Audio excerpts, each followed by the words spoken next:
It's funny how my story starts out. In my defense, I didn't lie.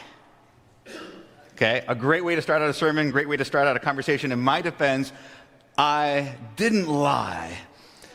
I don't know if you've ever said those words to yourself or said them out loud, but I said that to a group of teenagers, and I'm going to back up and tell you the full story there, but they were not receiving that defense very well.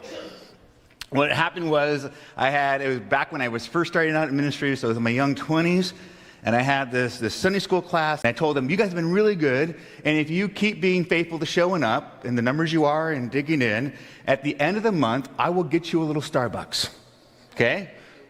Because what we would do is we would go to donuts, and that was cheap, it was cheaper, and that was fine, but we get in the van and we go out.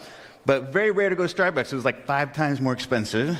But I said, if you come at the end of the month, I'll get you a little Starbucks.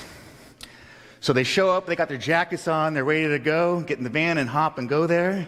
And I pop up in the front, I do my announcements, and then I pull out some Starbucks. I pull out one of these, and I set it down. And they're not tracking me. And I pull out these. And I say, now there's 15 of you, so we're going to have to just spread this out a little bit. I'll get you guys a little Starbucks. It took them a little while, but their amusement faded as my amusement rose when they realized we really weren't going anywhere. This was it. And so as I started to pour the cups, they started to just lay into me, absolutely lay into me, lectured me about how I lied and how dishonest I was and how they had their hopes up for going to Starbucks. And I kept coming back to that. I didn't lie. I got you a little Starbucks. I didn't say we were going to go to a Starbucks store and buy you all an individual drink. I never said that. They received none of that. I had wronged them deeply, deeply, and they were not receiving it.